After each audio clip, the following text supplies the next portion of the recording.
What is going on, guys? Welcome back to Touchdowns to Home Runs. My name's Bernie. Thank you for joining us on this Saturday. We are within 2 minutes of getting a final score from this week's game between the number 13 Indiana Hoosiers and the number 23 Michigan Wolverines, which the Indiana Hoosiers are looking like they will take by a score of 38-21.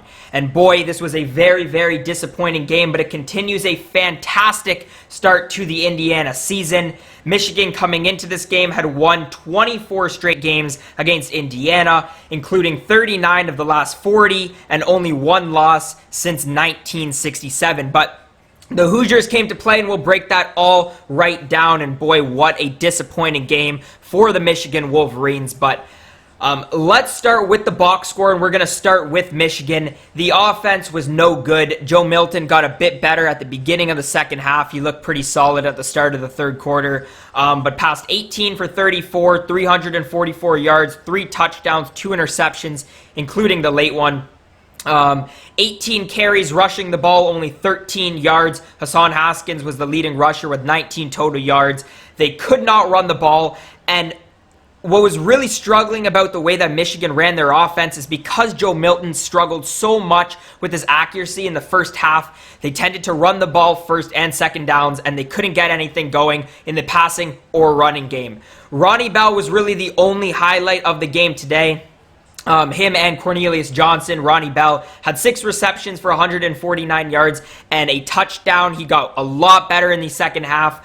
If Michigan, when they looked like they might be able to make a comeback, it was Ronnie Bell who was making some great catches downfield, getting the team fired up. And obviously Cornelius Johnson was the one who got the touchdown in the first half for the Wolverines. In terms of defensively, I mean, they're getting predictable, and I know that Wolverines fans definitely disappointed last week with the defense, even more disappointed this week. Switched to a bit more of a zone-style defense. Didn't work. Michigan had trouble again in coverage, especially with Whop Philyor, Ty Fryfogle as well. And we'll get to those guys in a second, but Michigan tried to make the some adjustments. Don Brown getting predictable. I assume that his tenure with Michigan is not going to be lasting that much longer, as well as Jim Harbaugh. But still trouble defending with penalties or not getting penalties, still having a lot of trouble in man coverage as well. Let's flip over to Indiana before we go to the team stats. Mihcael Penix Jr. was very solid today, 30 for 50 passing, 342 passing yards, 3 touchdowns as well. Indiana also had 2 touchdowns on the ground from Stevie Scott. He had 24 carries and 97 of the team's 118 rushing yards. As I said before, Ty Fryfogle, Whop Philyor absolutely destroyed Michigan. Fryfogle didn't have a reception in the second half, but had 7 receptions for 142 yards in the first half. And Whop Philyor, I predicted he would have his way today against Michigan. I said that in the preview. 11 receptions, 79 yards, and I mean, they absolutely destroyed this Michigan defense. Indiana defensively was pretty solid. Got pressure to Joe Milton, made him feel uncomfortable. They were able to contain him all day, wasn't really able to use his feet. Again, the 2 interceptions. I think they had a few sacks as well.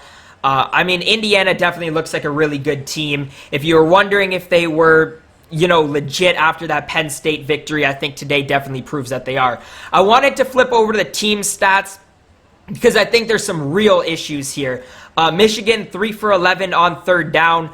I was saying before, because Joe Milton had trouble passing the football in the first half, Michigan tended to run the ball on first and second down, and they just got so predictable. They just put their offense in a situation that they were not able to succeed in, and it shows. 3-11 for first down. They got beaten on first downs 28-17. Again, the penalties hurt. I think that there were some that went against Michigan for sure, that could have gone with Michigan. I know there was the pass interference that should have gotten called offensively in the second half, but for the most part, Michigan needs to be able to cut down the way that they defend, especially without using hands. And again, pass interference was an issue today. I know Vincent Gray got that one. I think there was another penalty as well that I can't remember right now. But again, Michigan needs to be able to defend without their hands. And really, in every part of this game, offensively and defensively, Indiana definitely outplayed Michigan. Let's look ahead to next week. Next week, the Michigan Wolverines will face the Wisconsin Badgers. They've only played one game so far this season. They had their previous 2 games against the Nebraska Cornhuskers and Purdue Boilermakers canceled for 2 weeks in a row due to COVID.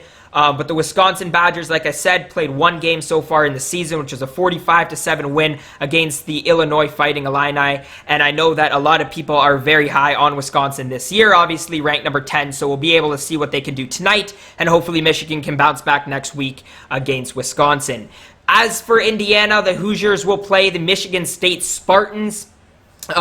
Michigan State, very impressive win last week over the Wolverines, but today got absolutely destroyed by the Iowa Hawkeyes by a score of 49-7. And I mean, that makes the Wolverines look even worse.